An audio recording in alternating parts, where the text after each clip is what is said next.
Bonjour, c'est PN Théorie. Aujourd'hui, je reviens vers vous pour une vidéo qui va lier l'état de choc après une agression perverse, parce qu'on est en état de choc. C'est un traumatisme, donc il y a cet état particulier de choc qui nous mène généralement, ou dont on réagit en étant dans cet état de choc, juste après, disons, pendant quelques mois, qui peut nous faire partir dans différentes directions. Dans différents courants pour tout simplement comprendre. Ça part tout simplement du fait que quand on est victime, quand on a été agressé, on veut comprendre. Qu'est-ce qui se passe? Comment ça se fait? Voilà, pourquoi cet agresseur ou cette femme qui m'agresse est comme ça? Donc on veut vraiment comprendre.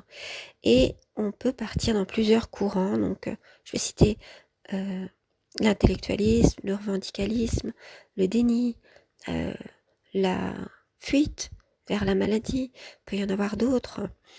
J'ai cité ceux-là parce que ce sont les plus classiques, ceux que j'ai trouvés le plus parmi les personnes que j'ai, les témoignages que j'ai pu avoir. Et puis comment est-ce que finalement, donc je donne des clés pour justement se sortir de ce choc et transformer toute cette énergie négative du choc, mais cette énergie quand même que l'on a, qui nous vient de la colère, etc., c'est de l'énergie. On a besoin de bouger, on a besoin de comprendre, besoin de faire des choses. Et la transcender et la transformer en quelque chose de positif qui peut aller vers des projets constructifs, structurants, voilà, qui vont vraiment nous aider et qui vont éviter de nous faire rester dans un marasme comme ça où on ne comprend pas, où on tourne en rond, comme je l'explique dans la vidéo. On tourne en rond et dans tous les sens. Et moi, je voudrais éviter de vous faire tourner en rond, qu'on puissiez vous élever de tout ça, prendre de la distance, comprendre pour vraiment transformer tout cela tout ce traumatisme en fait, en quelque chose de positif et pouvoir faire émerger vos projets plutôt qu'ils tournent en rond dans quelque chose de négatif et comment dire, oui, de mauvais, qui soit mauvais pour vous et qui soit mauvais pour toutes les autres victimes parce que justement, c'est ce qui va faire que les vrais pervers, justement, qui sont généralement de fausses victimes, qui vont se faire passer pour victimes, vous reprochent de justement toujours tourner en rond et puis vouloir vous plaindre et vouloir vous faire revendiquer absolument comme des victimes alors que vous-même, vous êtes des agresseurs, alors qu'en fait, ils veulent faire confondre l'agression avec la défense. Le fait de se défendre ou même de vous défendre ou même de réagir simplement à leur provocation. Que ça soit le fait que vous réagissiez à leur provocation ou quand vous vous défendez, ils veulent faire passer cela pour de l'agression. Voilà. Et donc ils veulent vous faire passer pour l'agresseur et eux seraient les victimes. Donc, vous voyez, donc l'inversion n'est pas simple à voir pour un œil non averti. Donc là, le but de cette vidéo, c'est de faire comprendre tout ça, tout ce qui est en jeu là-dedans, dans cette inversion, et comment faire pour que justement, vous puissiez vous simplement être victime un temps, mais une victime digne, et ne pas rester à tourner en rond, à ne pas pouvoir sortir, et finalement rester des victimes à vie. Et c'est exactement ce que veulent les pervers narcissiques et les manipulateurs pervers, et aussi, malheureusement, beaucoup d'instances censées aider qui ne savent pas comment aider parce qu'ils ne comprennent pas ce phénomène de perversion, ou ils ne veulent pas le voir, ou voire même ils sont complices, que ce soit consciemment ou inconsciemment.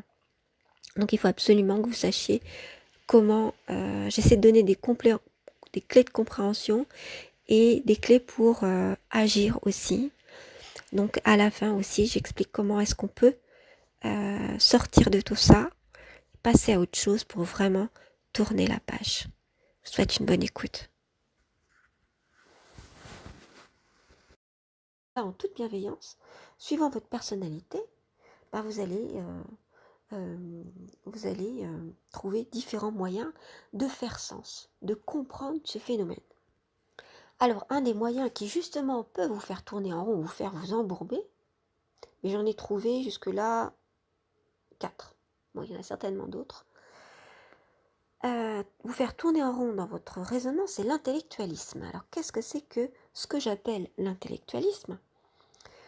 C'est le fait de vouloir chercher à comprendre, mais en allant chercher des théories, euh, des clés de compréhension dans les différentes disciplines, différentes sciences qui sont mises à notre disposition, voilà, et d'essayer de comprendre intellectuellement, d'accord? C'est-à-dire, ce sont les personnes qui sont plutôt versées dans le mental, qui, euh, qui aiment bien étudier, qui aiment bien lire, qui ont un besoin de comprendre euh, cognitivement. Vous voyez?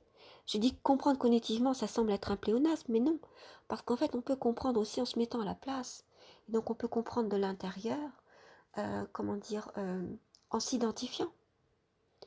Nous dit Weber, c'est ce que nous dit Max Weber, on peut être dans la compréhension par identification, tout simplement parce qu'on se décentre et qu'on se met à la place d'eux, comme si ça nous arrivait à nous. Vous voyez? Donc, ces personnes-là cherchent à comprendre cognitivement. C'est-à-dire qu'elles vont lire tout un tas de trucs, etc. Mais elles vont être dans l'abus et lire trop et dans tous les sens, n'importe quoi, accorder la même valeur à toutes les lectures et prendre tout ce qui est dit pour vrai en fait, sans discernement, parce qu'elles sont perdues tout simplement, donc elles écoutent tout et n'importe quoi, et trop, et elles sont un peu dans l'obsession. Voilà. Et alors, ça peut fonctionner avec les lectures et bien sûr aussi avec des vidéos, c'est-à-dire toute source d'information. Elles vont aller chercher, vous reconnaissez peut-être dans ce profil ou cette tendance, vous pouvez en avoir plusieurs d'ailleurs, tendance, c'est pas seulement une, et donc c'est-à-dire le fait d'avoir besoin d'écouter tout un tas de rechercher tout un tas d'informations. Et alors voilà, donc un des penchants, ça serait surtout dans cet intellectualisme, d'aller écouter ce qui confirme ce que l'on pense et verser dans cette volonté de vengeance ou cette volonté de comprendre, mais en se disant, par exemple, si c'était une histoire amoureuse, bon, mon ex c'est vraiment un pervers, ah oui, j'ai bien, oui, effectivement, ah oui, il a fait ça, etc. De vouloir parler avec d'autres personnes, mais en se montant la tête, au lieu d'être dans un certain équilibre et essayer de comprendre, mais euh, rester dans la distance pour essayer de réfléchir à la question, à tête reposée, elle se monte la tête avec beaucoup d'émotions, colère mélangée, etc. Enfin, il y a une partie des personnes qui versent dans l'intellectualisme qui peuvent avoir ce penchant-là. Et puis aussi, il y en a d'autres qui vont chercher à savoir et puis vouloir avoir raison à tout prix en dressant un profil alors qu'ils ont 3 mois, 6 mois d'expérience sans le pervers narcissique ou d'identification d'un pervers narcissique derrière elles, ces personnes, qu'ils soient hommes ou femmes. Et donc, elles veulent absolument avoir raison alors elles se sont mis à beaucoup étudier là-dessus, à beaucoup, en tout cas, prendre des informations, mais elles n'ont pas étudié vraiment la question. C'est-à-dire qu'elles n'ont pas fait se recouper les informations, passer au filtre de la fiabilité, savoir qu'est-ce qui est fiable, qu'est-ce qui n'est pas fiable comme info, qu'est-ce que je garde, qu'est-ce qui effectivement est en cohérence avec d'autres choses, et puis ne pas généraliser à outrance, euh, et, euh, et ensuite ça devient de la connaissance. Donc il faut du temps, il faut de l'humilité pour que les choses deviennent connaissance, pour vraiment connaître une chose. Sinon on n'a que des infos, et puis vouloir absolument là un autre des traits dans cet intellectualisme, il y a plusieurs nuances, hein, mais j'en vois une autre aussi, c'est de verser dans le cynisme. C'est-à-dire se dire, oui, bon, ils sont tous pourris, de toute façon, le monde est pourri, de toute façon, faut rester méfiant parce que faites attention, ça peut vous arriver, etc. Et être cynique et puis se faire, comment dire, essayer de prévenir les autres, mais d'une manière à les terrifier en fait. Voilà. Donc vous voyez, ça, ce ne sont pas des bonnes choses, mais malheureusement, il y a des personnes qui ont été victimes de pervers narcissiques ou simplement de personnes toxiques, mais qui préfèrent, comme c'est très tendance de parler des pervers narcissiques, qui vont tout de suite identifier rapidement et vont dire, bon, effectivement, cette personne, mon ex, mon voisin, ma sœur, mon frère, mon fils, mon père, ma mère, etc., c'est un pervers narcissique. Et voilà, et rentrer dans une sorte de colère. Voilà. Donc, et puis vouloir absolument avoir raison par rapport à d'autres personnes qui cherchent aussi ce que c'est qu'un pervers narcissique ou qu'une perverse, sur des détails de compréhension. Alors les détails polémiques très tendance, c'est sont-ils conscients ou ne sont-ils pas conscients, par exemple. Est-ce qu'ils ont peur d'être démasqués ou pas? Voilà, est-ce que ce sont des diables ou pas? Vous voyez, ce sont des choses comme ça, et en fait qui n'ont pas de sens. Parce que la question n'est pas là. Je ferai d'autres vidéos là-dessus.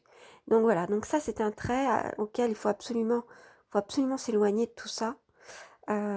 Faut chercher à comprendre, oui c'est vrai, mais l'intellectualisme, c'est-à-dire vouloir intellectualiser tout à outrance, n'est pas bon. Et vouloir tout savoir tout de suite et chercher des informations comme une obsession comme ça n'est pas bon. C'est humain, on a besoin de comprendre, mais être dans l'abus n'est pas une bonne chose, voilà. Alors après, il y a un autre trait qui peut rejoindre pour ceux qui sont vraiment très en colère, par exemple, c'est le revendicalisme. Alors le revendicalisme, c'est lorsqu'on veut revendiquer, c'est-à-dire on est vraiment dans la colère par rapport à ce qui nous est arrivé en tant que victime, et on cherche à faire reconnaître absolument ce statut de victime, que ça soit par les tribunaux. Donc vous me direz, bah c'est tout à fait normal, oui, bien sûr, mais c'est être dans l'abus. C'est voilà, c'est toutes ces biais, ce sont des choses, ce sont des comportements qui étaient normaux au départ et qui deviennent abusifs parce qu'ils sont trop. Vous voyez, par exemple, celui qui cherche à revendiquer, il était dans un besoin de reconnaissance, tout simplement de faire reconnaître l'agression et d'être donc reconnu comme victime. Mais comme je vous le dis souvent, l'état de victime, c'est quelque chose de provisoire. Normalement, après, on veut passer à autre chose. On veut faire reconnaître qu'on est victime parce qu'on veut faire reconnaître qu'il y a eu une agression, que c'est pas juste un conflit, ou alors qu'on ne sait pas imaginer les choses. Il y a eu une agression. Mais vouloir le faire reconnaître à outrance et puis aller dans l'abus après, ou alors par exemple vouloir en parler aux médias, vouloir se défendre à outrance, c'est quelque chose qui est un biais et qui peut justement, dont peut se servir l'autre qui sera le pervers narcissique, parce que il peut dire qu'effectivement c'est vous qui avez commencé en gros et que c'est vous qui avez provoqué et que lui n'a fait que réagir, lui ou elle n'a fait que réagir à votre comportement abusif, à votre le fait que vous êtes peut-être procédurier ou procédurière, ou que vous êtes vraiment dans l'abus, effectivement. Donc, vous voyez, il peut se servir de ça. Après, un autre trait aussi, un autre biais, ça serait le fait de nier complètement, d'être dans le déni. Mais non, il s'est rien passé. En tout cas, moi, je veux rien savoir parce que ça m'a fait trop de mal. Donc, je veux plus rien savoir. J'en peux plus. Voilà. Donc ça, c'est les personnes qui ont vécu peut-être plusieurs épisodes où ils ont été victimes de perversion et ils n'en peuvent plus. Ils ne veulent peut-être même pas le voir. Ils ont peut-être mis beaucoup de temps à vouloir le voir, ou alors ils ne veulent toujours pas le voir. Et donc, eh bien, généralement, ces personnes tombent malades parce qu'elles sont dans le déni complet et c'est leur corps qui va parler pour eux et qui va justement faire identifier qu'il y a quelque chose qui ne va pas, parce qu'elles vont se mettre à avoir une maladie grave ou alors tout simplement des maladies récurrentes. Voilà, tout d'un coup vont pas plus pouvoir se lever le matin de leur lit, voilà par exemple, ou alors autre chose, ou des allergies à répétition, des choses qui vont les empêcher de vivre au jour le jour, comme si leur corps voulait leur dire, écoute, tu ne veux pas voir ce qui se passe au niveau psychique, toute cette détresse psychique, toute cette souffrance que tu as, bah, moi le corps, je vais te le montrer, t'empêcher de vivre une vie normale pour que tu te rendes compte que quelque chose ne va pas. Ça peut être quelqu'un qui peut tomber en dépression aussi, se mettre à devoir prendre beaucoup de médicaments et qui ne comprend pas pourquoi, parce qu'il ne veut pas voir, il ou elle ne veut pas voir que quelque chose ne va pas dans sa vie relationnelle, conjugale, etc. Et qu'il y a quelque chose qui ne va pas. Donc ces personnes peuvent aussi tomber dans les addictions à force de ne pas vouloir voir ou de se dire, bon ok, j'ai été victime, donc celles-là tomberont pas forcément malades, mais il peut y avoir les deux aussi, et se dire à un moment donné, bon bah, je veux plus rien savoir, moi de toute façon, laissez-moi, par exemple, fumer mon joint, boire mon verre d'alcool, etc. Moi voilà, donc c'est des gens qui vont fuir, c'est un autre comportement, soit dans le déni, soit dans la fuite, c'est un peu la même chose, hein.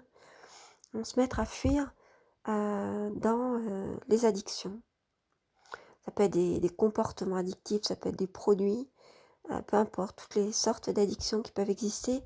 Généralement, quand on a une addiction, quand on est tombé dedans, on tombe dans plusieurs, en tout cas on est susceptible d'avoir d'autres addictions, elles peuvent s'additionner. Voilà, alors un autre biais dans lequel on peut verser suite à une agression perverse, c'est, alors que je vous le rappelle, qui part de d'une bonne chose, c'est-à-dire d'une volonté de comprendre, mais en fait vont tourner en rond dans ces biais-là, que sont l'intellectualisme, le revendicalisme, le déni, la fuite. Et aussi, j'ai trouvé aussi autre chose, c'est le fait de se représenter, parce que tous ces biais, en fait, qui nous font tourner en rond, euh, tous ces biais sont donc des moyens d'essayer de comprendre en se représentant cette agression, essayer de se la représenter parce que ça semble impensable pour ces personnes qui sont victimes. Donc, pour nous, les victimes, puisque je l'ai été aussi. Donc ça serait de verser en se disant, bon bah, je vais essayer de me représenter les choses, voilà. Le pervers, pour moi, c'est un diable. Donc ce sont des personnes qui peuvent être croyantes, mais qui vont verser dans l'aspect plutôt superstition de la religion. C'est-à-dire qu'au lieu de... évidemment, dans la religion, il y a Dieu et il y a forcément... on est dans un monde de dualité, donc il y a aussi le diable. Ils vont se dire que le pervers, c'est un diable. Voilà. Donc une fois qu'elles ont dit ça, elles pensent qu'elles ont tout dit. Et qu'il n'y a plus rien à rajouter, qu'il n'y a pas à aller chercher comment ça se passe, etc. On s'en fiche de ça. Voilà, c'est un diable. Quand est-ce qu'on va enfin reconnaître que le pervers narcissique, c'est un diable? Voyez, donc, en se représentant les choses de cette manière, elles pensent être dans la vérité. Euh, alors, je vais vous dire ce que je pense tout de suite, je vais vous dire mon avis. Effectivement, elles n'ont pas tort. Je pense qu'effectivement, le diable est partout, justement, dans tout ce qui est mauvais, tout ce qui est toxique. Et nous-mêmes, lorsqu'on est tenté de faire quelque chose de pas forcément bien, de parler en mal sur quelqu'un, par exemple, euh, de se venger, etc., on a tous des tentations, on est tenté par le diable. Voilà. C'est-à-dire qu'il y a cet esprit diabolique qui est partout et qui peut être aussi en nous, on peut être tenté par ça. Donc on n'a pas tort, à mon avis, ces personnes-là n'ont pas tort quand elles disent qu'effectivement les pervers narcissiques sont inspirés par cet esprit du diable. Mais là où effectivement ça devient embêtant, toujours dans l'abus, c'est de se représenter le pervers comme le diable. Et que le diable serait uniquement le pervers aussi, parce que ça peut être bon, l'un ou l'autre, bon, peu importe. En tout cas, pour elles, voilà, c'est le diable. Mais le problème, c'est qu'elles ne veulent pas en parler ou réfléchir, c'est-à-dire qu'elles vont essayer d'aller chercher des explications, voilà, et non pas une compréhension, des explications dans des textes religieux qui parlent du diable, qui expliquent, ou alors qui expliquent que le monde, ce qui va arriver à la fin des temps, c'est certainement, alors je dis pas que ça va pas arriver, mais vous voyez, elles sont de cette explication, cette volonté d'avoir une explication. Et elles cherchent des explications, un petit peu comme dans l'intellectualisme, mais cette fois dans les textes religieux en disant, voilà, dans tel verset, tel verset de la Bible ou de tel autre livre religieux, il est dit que. Donc, ça veut dire qu'on est à la fin des temps. Donc, on est dans une vision apocalyptique euh, des choses et qui en fait encore plus peur. Parce qu'une fois qu'on a dit ce sont des diables, on n'a pas tout dit. Voilà. Parce que c'est chercher une explication, mais pas chercher une compréhension. On va expliquer et on pense que tout est fait, c'est bon quoi. Voilà, ce sont des diables et c'est tout. Mais en disant cela, d'abord on fait peur à tout le monde, on se fait peur à soi-même. Et comment voulez-vous lutter contre le diable? Si vous vous dites les pervers narcissiques sont des diables, comment est-ce que vous allez pouvoir trouver une solution pour lutter contre, pour vous en sortir? C'est comme si vous disiez il n'y a pas de solution. Voilà en gros. Or, il y a des solutions. Effectivement, ils sont inspirés par le diable, mais vous n'êtes pas sans solution pour ça. On peut toujours trouver des façons de s'en sortir, c'est le but de cette chaîne. Donc, ce serait versé dans trop de religiosité, je dirais, qui serait plutôt du côté de la superstition et de l'imaginaire, mais de jouer à se faire peur. Alors, je ne dis pas que ces personnes-là jouent, mais voyez, il y a un petit peu cette histoire où on peut tourner en rond dans la peur, dans la terreur et faire peur aux autres. Voilà. Et en fait, on trouve pas il n'y a pas de solution qui est donnée. Donc pour moi, ce n'est pas une bonne chose. Voilà. Donc en plus, on tourne en rond quand on est là-dedans. On tourne en rond et dans tous les sens. On est dans une sorte de panique, pour moi. Le choc et ensuite suit la panique. Voilà. Donc on va un petit peu partout, on cherche et on est perdu. Donc le but de cette vidéo, c'est d'essayer de vous faire prendre conscience si vous êtes dans un de ces biais, parce qu'on passe tous généralement par un de ces biais ou par plusieurs, soit en même temps, soit simultanément, soit l'un après l'autre. Bon, on revient aussi dans certains. Donc le tout, c'est de prendre conscience qu'on est dans un abus, qu'on tourne en rond et dans tous les sens, et donc qu'il faut stopper tout ça. Donc je vais donner des moyens de s'en sortir. Voilà, cette première vidéo est terminée. Je vous remercie de l'avoir écoutée.